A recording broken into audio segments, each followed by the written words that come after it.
everyone, welcome back to another episode of Didn't Really Name It. And in today's episode, I'll be interviewing Josh Neuman. Saying this out loud kind of seems like a dream come true, but this is the episode 15 for the podcast, and this is an amazing way to celebrate that. Josh is a filmmaker and professional downhill skateboarder on YouTube. He has over 144 million views on his channel with almost 800,000 subscribers.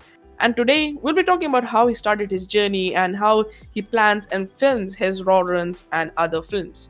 Also, we'll be talking about how young content creators can make it on YouTube. This episode is jam-packed with content. Within the 15-minute span, we really nailed down everything. So yeah, let's get started. Welcome aboard, Josh Neuman. Thank you for joining us in today's podcast episode. Thank you for having me. I'm excited. So, please give us a little introduction for the viewers and the listeners of the podcast so that they know who Josh Neuman is. Yeah, sorry for the dinging. So I am a filmmaker, professional downhill skateboarder, and just all-around adventure enthusiast, I guess you can say. I got into filmmaking and longboarding around the same time when I was 12 years old, and since then I've just kind of continued with it, and it's managed to keep growing into something much bigger now, and also opened up the door for other hobbies and opportunities for me in the kind of adventure realm. So that's been pretty cool. But yeah, I'd say that's my best little intro to give people an idea. That's a clear idea. So you've answered the question when you've begun skateboarding, but I want to know why you pursued this. I guess it's called longboarding, Yeah. Specifically longboarding career in content. Why did you start making it, and why did you start pursuing it? Why here? Yeah, so I'm always someone who gets locked into something and wants to do it a lot. I'm pretty obsessive, and so before I got into longboarding, 6 months before, I actually got an Xbox and I got really into playing video games. And then my parents thought it was an issue, so they sold it. And so I didn't really have anything to do. And I saw some people just cruising around on longboards locally, and I was like, well, that looks like a lot of fun. And just saved up some money and used some money I'd gotten for a birthday present the year before, and then that next year to buy my own first longboard. And then I just always documenting stuff. I think it's cool to make videos and just be able to see the way you're doing stuff on it, and just also have that documentation. So I started using my dad's old video camera, and I was I'd learned a few of the slides, which is the kind of drifts in the first month. And I was well, it'd be cool to kind of teach other people how to get to this point in the first month, because that's the hardest part, just getting started. And so I made a tutorial and then uploaded it to YouTube, and it started becoming fun, and I just started doing that. So one of the things that I noticed alongside your insane speed and grip is your cameraman. I mean, I know it's mounted on a car with a shotgun mic, but how do they even do this in sync with you? And is there some kind of sorcery that I should know about? So it's it's actually it seems a lot crazier than it is. That being said, I only let a few people film me like that, just because it is a car following with such a close proximity that it's very dangerous. It's inherently dangerous. And I film for other people sometimes like that too, with me driving the car, because typically it's all my camera gear in my car oftentimes. But it's kind of it's not as crazy as you think, but from an outside perspective, it looks really crazy. And it's kind of hard to tell people that don't longboard, because they're just thinking I'm just being crazy. How is that not insane? But yeah, and then sometimes depending on certain roads, especially in Europe, we'll have a lead car go down about 30 to 45 seconds ahead with walkie-talkies, just letting us know if there's cars coming up, or left turn, red car, after red car, you're clear. Basically that kind of deal, just so we can kind of have that extra sense of safety. We never go 100% trust in that, but it definitely helps. So, yeah, that was the next question coming up, was how does the whole process of making a video, the raw runs that I usually watch, What I do Yeah. is I keep it on my right monitor and I work, and there you are skating and like going at 70 miles per hour, and like I'm here editing videos. So it's like really nice to watch. Hey, So I I'm here editing videos too. It's the grind. It's like more time in the office, you feel like, than out there doing like shooting. So it's just the way of life with being a video like editor and producer. So yeah. So then again, I now know one part of the planned process, and that is that a car goes around and analyzes the whole. We can go with the circuit. So Yeah. how many more steps do you have to do every time before you do a raw run? So we'll typically take, if it's a run I've never skated before, I'll take like a few practice runs. Sometimes you only get one, just because if it's in a place where like police come often, like you don't want to get in trouble. But typically, like we'll drive up the first time, make sure the road looks clear of debris, like sticks and rocks, and then kind of just take like a chill, like warm up run just to feel everything out. And then depending on that, you'll either take another practice run or you'll just like go for it. And then you kind of just film it. Camera's recording. That's as raw as that can get. It's so your videos on the raw speed, raw runs are so easy on the eyes, and I know for a fact that they are easy to edit. Yeah. Oh yeah. And like it's one of the things. It's like I really like making like full videos and editing, but those are the videos that, funny enough, seem to do the best. Because it's raw. It's really raw. That's what people like. So yeah. I'm saying the word raw a lot of times, so I'm gonna ask this: how does it feel to be in the raw adrenaline, being over 70 miles per hour? How does it feel to be right there in that position when you're touching insane speeds and you've got just some paddles to break over? So how does it feel? Yeah. Terrifying for sure. After 60 miles per hour is when it stops getting fun and it's more like survival. But like up until 60, it's fun. Mm-hmm. The good thing is that you're safe. So I want to know something. Yeah. Can you tell me all the places that you've been onto and right now? Can you say Yeah, like all the places I've been, like longboarding and stuff. Mm-hmm. So we did a 5-week trip around Europe 2 years ago, and we went like, it's like 9 countries. It was like France, Switzerland, Austria, Liechtenstein, if I'm pronouncing it right, Germany, Hungary, Romania, Slovenia. I'm missing one. Italy? I don't think I said Italy, but like all those countries. We just did like a whole European tour for 5 weeks. Mm-hmm. And then I've also been to Canada, and then that's pretty much, and then just all around the US. I've only been to North America and Europe. I haven't been to any other continents. But I hope that changes once this whole situation is over. Yeah, I've got one recommendation for you, and it is Middle East. Have you ever gone to Saudi Arabia? Have you ever I considered? have not. No. Is it cool? So there's this place near Mecca. It's called Taj, Uh-huh. and it's got the steepest drives ever. It's the most Really? it's the most insane thing. I'm gonna send you some images right after this, and you're gonna be Yeah, definitely. Yeah, shoot them over.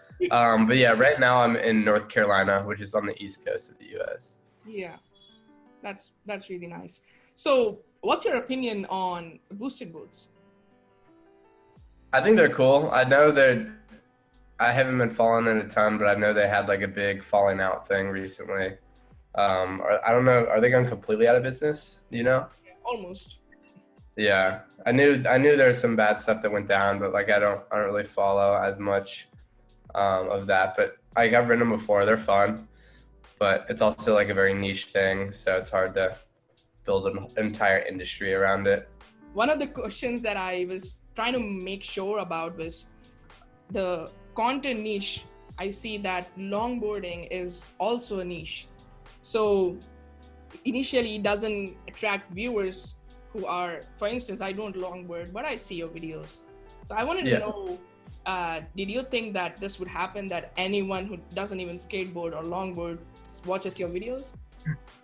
It's kind of crazy to like see that happening as like my video. Like I had a few videos that went really viral, and like seeing the amount of exposure outside the longboard industry, which is like you said, a very niche industry, was like super cool to me. And then that's kind of where I really like wanted to start rebranding myself too, as more of like yeah, I longboard professionally, but like I also like run a media production company. Like I do travel filmmaking full time, skydive, and like try to just like branch out and like expand my horizons, because I think people can limit themselves pretty easily, especially in a niche as small as longboarding.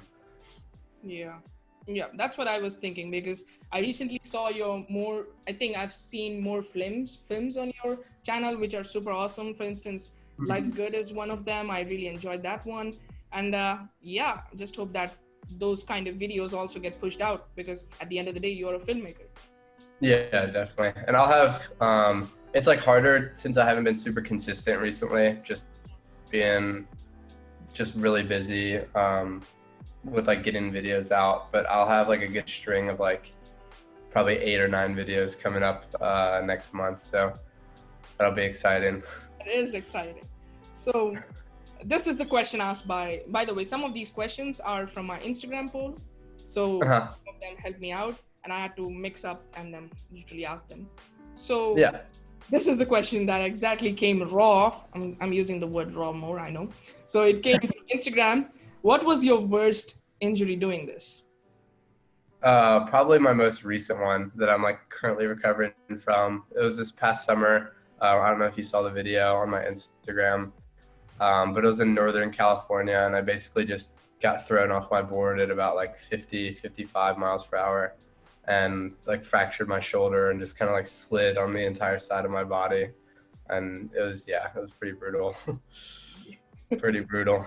I mean, what's the recovery rate? When are you gonna, like, are you all right now? Yeah, so the biggest thing right now is just like healing my shoulder. So I probably have like another month of just like strengthening it and getting it back to where it needs to be to safely be able to like longboard and stuff. But it feels fine right now. But I just want to take the extra precautions and make sure I'm doing what I need to be doing to ensure that it's healthy. I just pray for your quick recovery.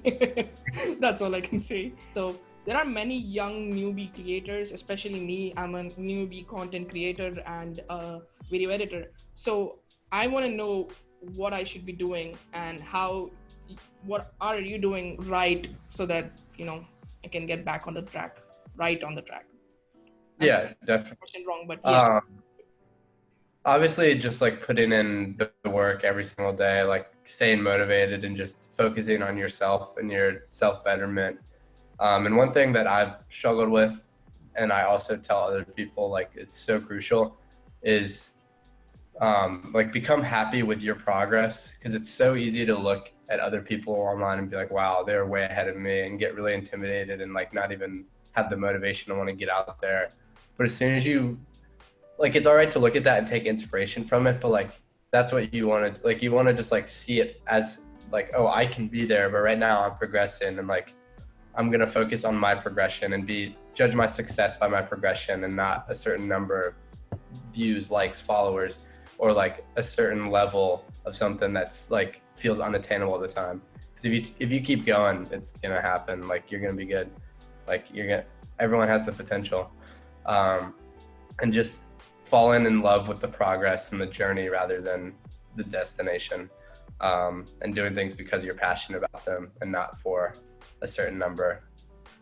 That's kind of my recommendation. That it's hard to get over sometimes, especially in an age so like hyper focused on numbers of money, followers, likes. But it's one of the things that I've definitely can attribute a lot of success to, just doing things for the right reason and focusing on yourself. Thank you. That will surely help me out. And I hope that many of the fellow content creators who's going to watch the podcast just get the gist of it. And I really like the thing you said about comparison. And we as human beings fall into the trap again and again of comparison. So yeah, that really helps. It's hard. Trust me, I have my people that I watch and I'm just like, oh, I suck. And like, it's all relative. There's people that look up to you. They're like, dang, I wish I had a podcast. I wish I was doing that thing. And it's all relative. And once you realize that, it opens your eyes up to like, okay, I really just need to focus on myself and self-betterment. And that's what's going to make me successful. Thank you. That was Yeah. really amazing. So I guess we are at the end of the podcast now. I've got one more thing. So I was searching up on you for Google, and I usually just watch your videos on YouTube and raw runs, especially. But nowadays I'm starting to watch films again. So one of the articles just posted you falling down. Is that right? Have you seen that? Which one was it? So I just typed your name and it came onto the news, and I'll look the thing up. What is the headline? This is kind of news to me. So it's like a content creator with 140 million views posted a video who was falling down again and again, something along that lines. You made the video for falls, but they made it in news. That's funny. Yeah, I have those Bales videos on my YouTube channel, just kind of showing like the times everything doesn't work out, and showing the kind of journey that I've gone through and what I've experienced to get to where I've been. That is funny though. Yeah, I'm posting the link here and have a look. Yeah. It's on. And that they also put your photos in there, which was something. Oh, this was a while ago. Yeah, Daily Mail. I didn't know they posted one of my things, but I haven't seen this one. That's interesting. That's funny though. So yeah. Must have been a slow news day. They were really enjoying that. My God. Yeah. No, I want everyone to enjoy all my videos. Like, if I'm gonna post something out there of me failing, it's for you to laugh. It's not for you to feel bad for me. Yeah, thank you for showing me that. Yeah, always welcome. Thank you for joining us for the podcast, Josh. And it really, of course, thank you for having me. Came onto the show, and like my only motive is to help out young people create stuff. Yeah. You are part of that mission. So thank you. Of course, happy to help. Alrighty then. I'll see you hopefully soon, and bye. Definitely. Have a good day.